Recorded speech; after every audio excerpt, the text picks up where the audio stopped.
ça fait 2 jours que je suis physicien maintenant, et je me suis réveillé en pleine nuit, parce qu'en fait, je sais pas si l'air est conducteur ou isolant. Parce que s'il était conducteur, à cause des prises qui sont partout dans les pièces, on devrait se faire électrocuter constamment, mais en même temps, si c'était isolant, on n'aurait jamais d'orage. Déjà, c'est quoi un conducteur et c'est quoi un isolant? Un conducteur, c'est un matériel qui conduit l'électricité, tout simplement. Par exemple, l'aluminium, ou la plupart des métaux. Ça veut dire que si je les branche sur un circuit électrique, hop, la lumière s'allume. Je vais bien conduire le courant. Alors qu'un isolant, c'est l'inverse. C'est juste un matériel qui ne conduit pas l'électricité. Comme le plastique. Ça veut dire que dans ce cas-là, si je branche le plastique au circuit électrique, le courant ne conduit pas, et donc la lumière est éteinte. Donc, a priori, dans les conditions normales dans lesquelles on vit maintenant, l'air doit être isolant, parce que je ne suis pas en train de me faire électrocuter.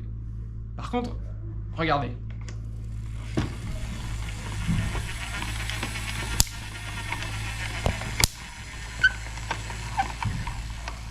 Je viens de réussir à transformer l'air en conducteur.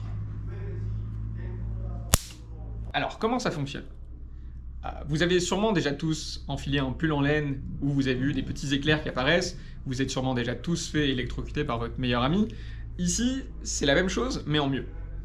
Quand je tourne la manivelle, je vais faire tourner des disques qui vont frotter sur des petits morceaux de cuivre. Quand je frotte, j'arrache des charges négatives, des électrons. Et ces charges négatives, ces électrons vont se retrouver accumulés d'un côté. Si toutes les charges négatives sont accumulées d'un côté, alors il va en manquer de l'autre côté.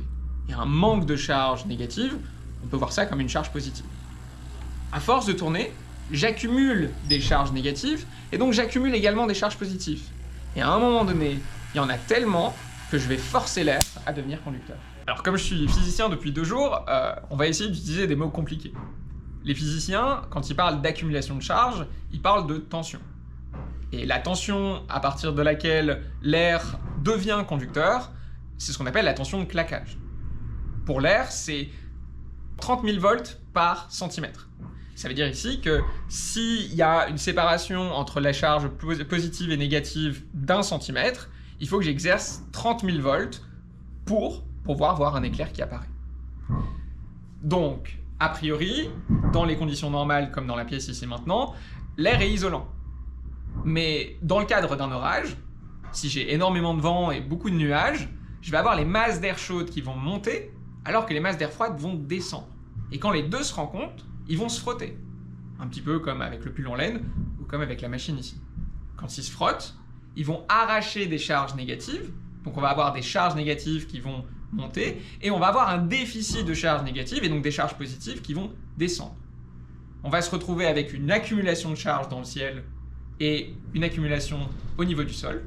Et si cette accumulation, si cette tension devient trop grande et qu'elle dépasse la tension de claquage, pour un orage, comme on a une très grande distance à parcourir, on est de l'ordre de 100 millions de volts, alors à ce moment-là, l'air va devenir conducteur, et on va voir un éclair apparaître.